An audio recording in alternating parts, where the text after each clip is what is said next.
Maximum lang siya ng 12 hours.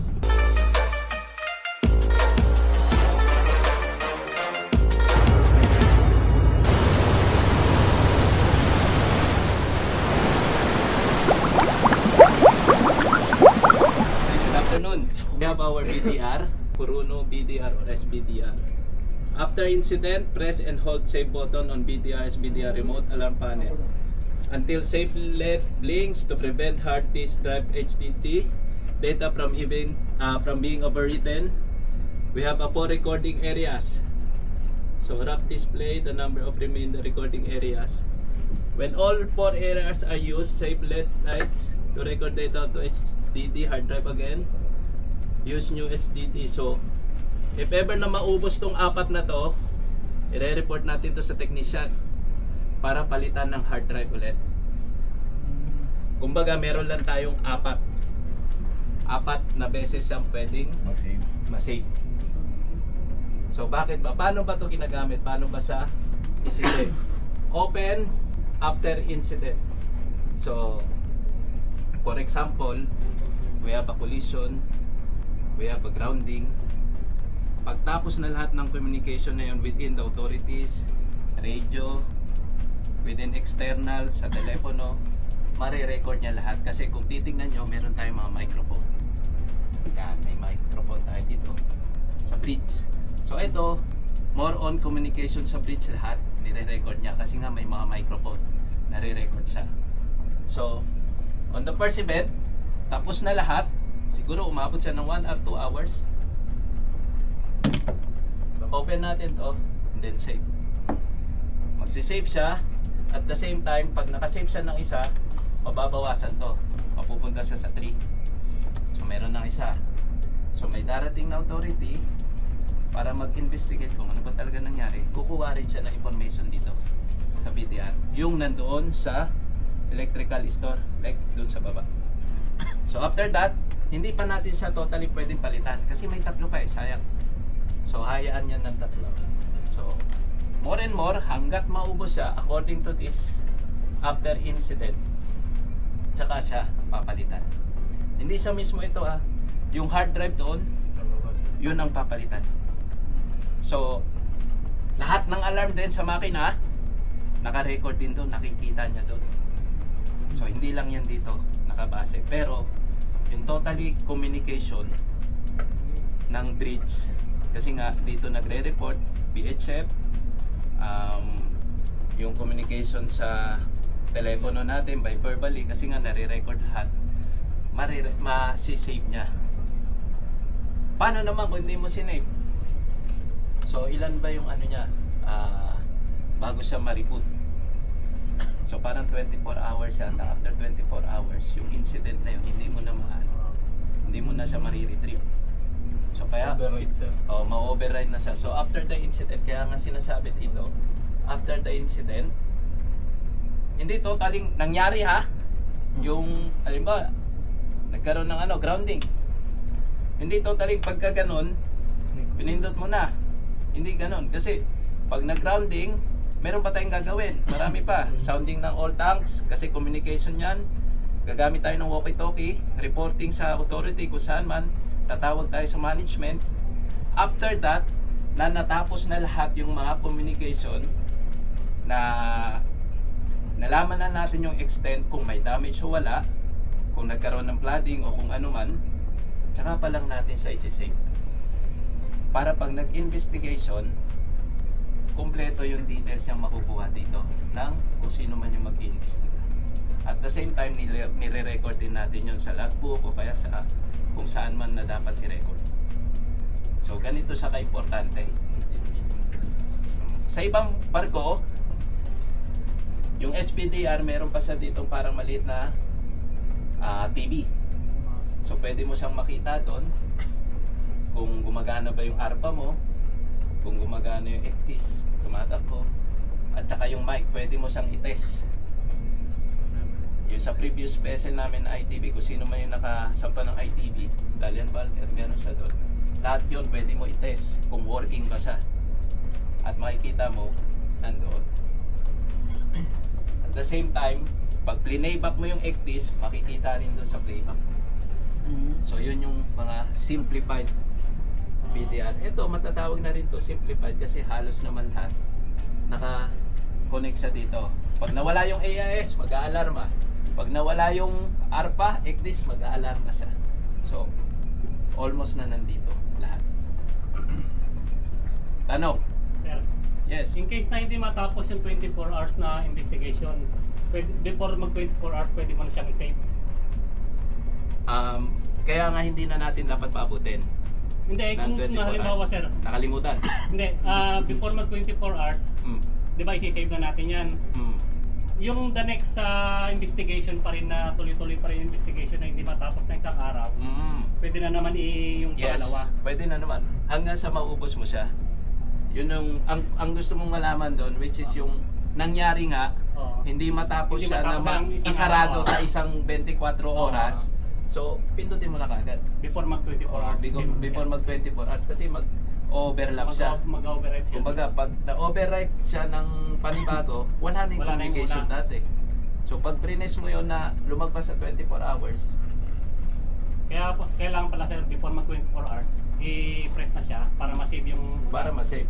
Tapos yung kasunod na, yung continuation ng investigation, No. isi-save ulit sa Isi-save ulit pangalawa. para maging yung apat, kumbaga yung isang piraso, meron na siyang laman. Oo. Magiging 3 to. So kung matatapos na o hindi pa rin tapos, bago pa rin mag 24 hours o 12 to 24 hours, i-save mo siya ulit. So may dalawa na lang. Ngayon, sa pangalawang natitira niya, doon siya matatapos, i-save mo na lang. So pag isa na lang to, siguro, kailangan ng palitan. Kailangan ng palitan. Ayun. Yun yung mga ano. Lalo na pag may fire. Lahat kasi ng incident, kailangan i-record niya. Kaya ang ano niya, validity siguro 12 to 24 hours. Yun na yun. Para mag-override siya ulit. Kasi kung hindi siya mag-override, mapupuno kagad yung hard drive. So pag napuno, magagastusan yung owner. Papalit lang ng papalit na hindi naman siya totally ginagamit sa ano. Kumbaga, hindi siya napakinabangan as sa kanyang sinasabi na after incident. Kumbaga, kung lagi lang siya ma-override ng ma-override. Diba?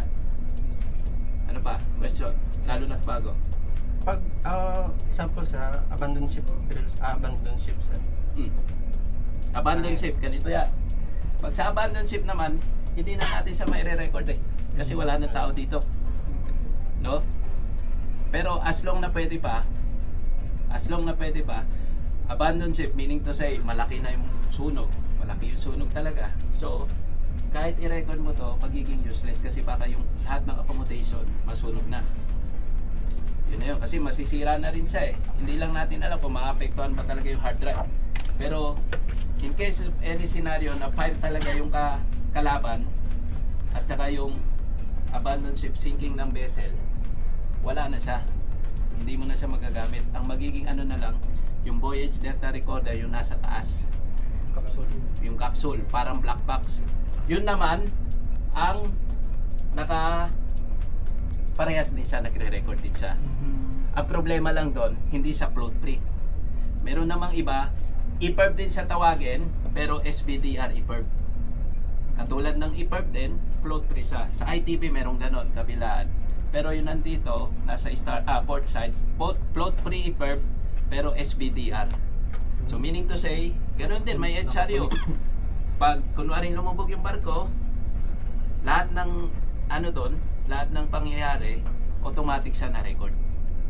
Kahit hindi mo siya i-save. Lulutang kasi yun. Parang ito, PDR yung dito sa taas yung kulay orange na malaki. Yun yan. Kahit hindi mo siya i-record, nandun yan. Parang aeroplano, black box. Kaya di ba yun yung importante sa aeroplano, yun na kagad ang hinahanap, black box.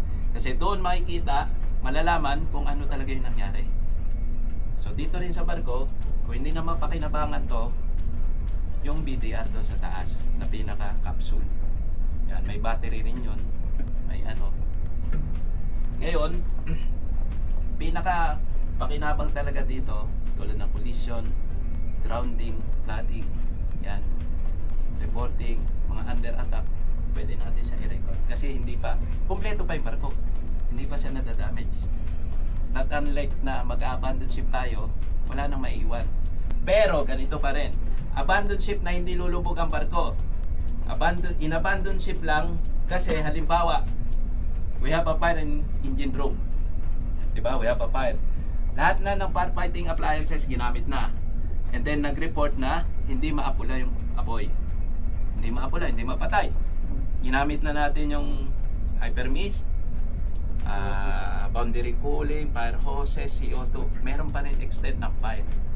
Pero, kulog na siya. Lahat ng access ng air na hangin na dapat pumasok doon, like air flaps, ventilation nakasara.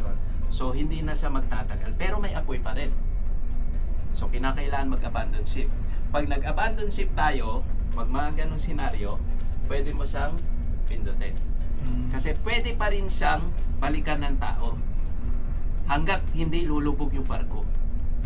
Kaya nga sinasabi, pag nag-abandon ship ka, kung hindi naman talaga sinking ng vessel ang mangyayari, abandon ship, nandun tayo sa lifeboat, may life raft, huwag mo alisan yung barko mo. Huwag mo alisan. Nakapatay yung makina pero huwag mo alisan. Pero, hindi tayo nakatali sa barko ha. Yung kumbaga may distansya. So, distansya tayo mga 50 meters, 100 meters. Yun. Kasi makikita naman natin yung kung ano yung senaryo ng barko kung fire lang eh. Kung wala na talaga siyang usok, pwede natin siyang balikan. Kasi mas maganda pa rin na ang lifeboat mo or ang bahay mo na nasa gitna ng dagat, yung barko pa rin. Kasi mas malaki siya sa lifeboat. Yun nga lang, siguro hindi na natin magagamit yung makina. Pero, just in case na naging okay, naapula ng apoy, na ang akala natin hindi na siya mapapatay, balikan natin yung barko. Kaya lang naman diniklarang abandon ship kasi ang iniisip natin, hindi na nga siya mapatay. Dahil di ba pag ni-release yung CO2, last result, CO2, ni-release. After 5 to 10 minutes, babalikan ng team leader. May apoy pa konti. Eh, ubos na yung mga fire extinguisher natin. Wala na tayo. Pati yung spare na gamit na. Ano panlaban natin? Wala. Wala na tayong panlaban, di ba? Diba? Kasi pag ginamitan mo pa ng tubig, lalo na yung seawater, baka ma-extend na magkaroon ng electrical shock. Pangalawa, flooding na yung engine room mo. Yun yung pinakakalaban doon.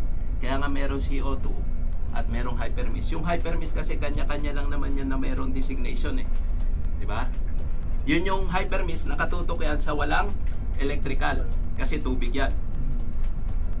So, may possibility hindi naman siya magbabaha dahil konti lang naman yung hypermist. Yung capacity. Sabihin na natin mga pagpalagay natin nasa May tangke yun doon sa yung steering. tangke sa baba, medyo malaki-laki.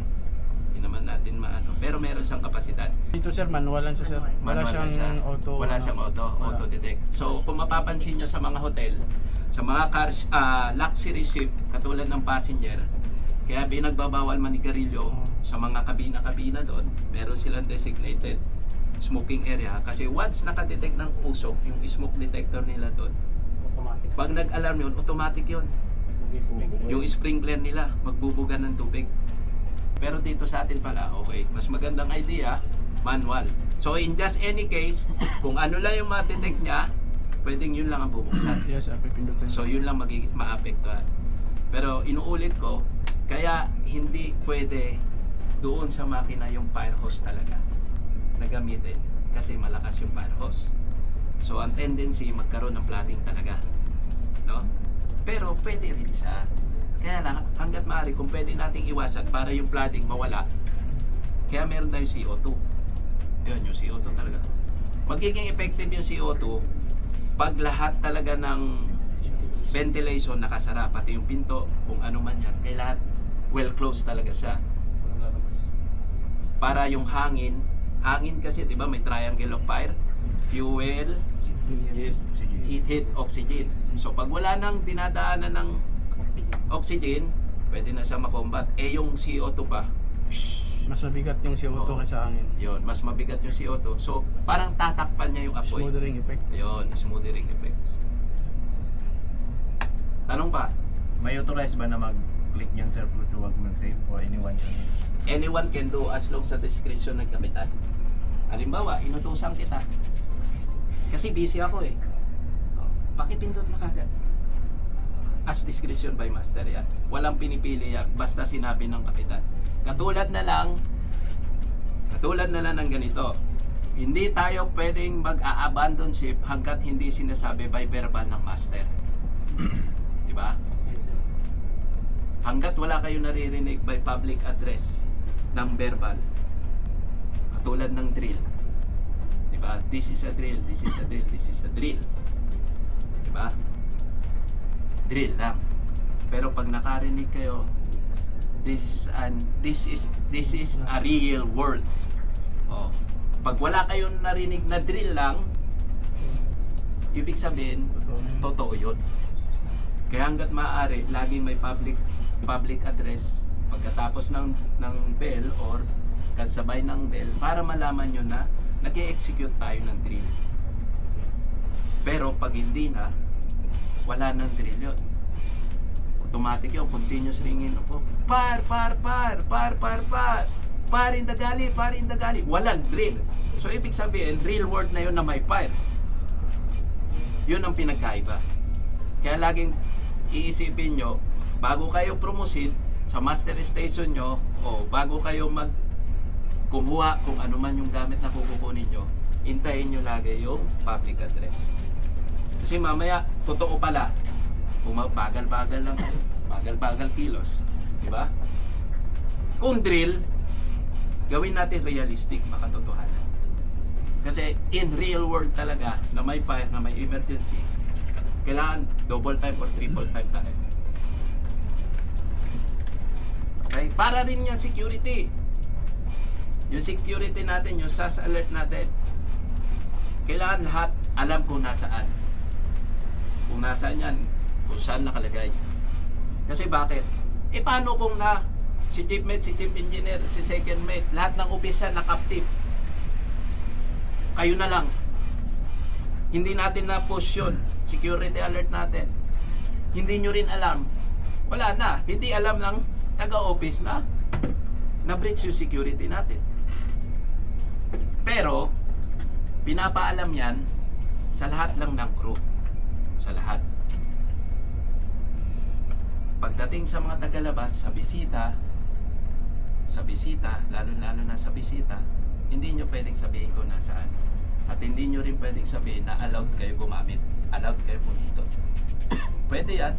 Tatanungin kayo, do you are allowed to push the security alert system of the vessel? Pwede nyo sabihin, yes. But as long as captain commands or the description of master, if he told me to push that one, then I will push it. Because maybe the master is busy doing something. He forget also. And pinaka-reason doon, pag na-captured si kapitan ng pirate, sino pa magpupush doon? Diba? Wala na. So, kaya inaano na kailangan lahat alam natin. Pero alam nyo, hindi nyo pwedeng i-push basta-basta. Hintayin nyo pa rin yung discretion ng kapitan. Laging may ganon. But in any case, dumating yung emergency na captured talaga, andito na yung pirate, nandito sa bridge, meron pa isang security alert na nasa kabina ko. So in any case, pag akyat pa lang doon, siyempre umakyat na. Dito pa lang, alam ko na yung gagawin ko. Bridge of security na yan. So pipindutin ko na dito. Pero just in case nga na may ginagawa pa tayong prevention, gumagawa pa tayo ng kailangan gawin natin para iiwas yung barko, so magiging busy. So hanggat maaari, laging ipaalala din. Sir, do we need to push SAS? Wag muna. Pag sinabi kong wag muna, kasi kaya pa naman natin. Pero pag hindi na talaga kaya, alert din yung management na we are under attack. Yun yan, pagdating sa security. Pagdating rin naman sa mga emergency, kailangan natin gawin realistic even though it's a drill. Mamaya pag-uusapan din natin yan sa baba. Okay? Any question? Okay. Thank you. Thank you natin. So, confused kasi ako sa 24 hours. Kanina, binanggit ko, 24 hours yung recording. So, hindi pala. So, 12 to 24, hindi pa rin. Maximum lang siya ng 12 hours. Yan. So, bali ang sa atin, SBDR na siya. So, consist siya ng tinatawag na, ito. Data recording unit. Ito yung data recording unit, ito yung nasa taas doon, yung capsule sa may Compass Deck o Mackay Island. Tapos itong data controlling unit naman, ito yung nandun sa malapit sa kabina ni Chief Engineer, yung electrical. So dito, ito yung merong HDD na tinatawag. Isa sa pinaka-importante rin. Importante rin to, and importante rin to. So yung sinasabi ko sa inyo na watch number ko lumubog, ito ang kinukuha. No? Kung hindi lumubog, dito sa kukuha. So ang tendency, ito na siya. So kung mapapansin nyo, ang pinakaulo, pinaka-head niya talaga yung data recording unit. Tapos, lahat ng mga equipment natin, papasa siya dito. Pero, syempre, dito pa rin siya nagre-record. Kumbaga, babato niya lang ulit dito sa Voyage Data Recording Unit na sinasabi. So, nakalagay dito, data is storing for 12 hours. Data is storing for 12 hours. Both dun sa, dito sa capsule, at saka dito. After 12 hours, meron na naman siyang override. Pero, ang sabi niya dito naman, ito pala, sandali ito pala yung mamare-record niya. So, meron date and time, ship's position, and datum, tapos speed, heading, bridge audio, communication audio, depth, tapos may speed pa, AIS, acceleration, and marami siyang may re-record. Kasi lahat ng equipment natin, pati yung sa main engine, nakakonect siya doon. So, yun yung gusto kong i-revise. Amen. Dahil medyo mali yung information kanina doon sa taas. So, doubt din kasi ako, kaya search ako through internet. So, yun, 12 hours. Ibig sabihin sir, yung isang, yung apat na yon, pwedeng makonsume sa isang incident na pala. Pwede siyang makonsume sa isang incident. Normally, pagpalagay natin kung 12 hours, 12 hours. Dalawang araw lang sir. Dalawang araw. So, depende kasi meron naman siyang meron naman siyang madaling ma-resolve. Meron namang matagal. So, okay na tayo dito.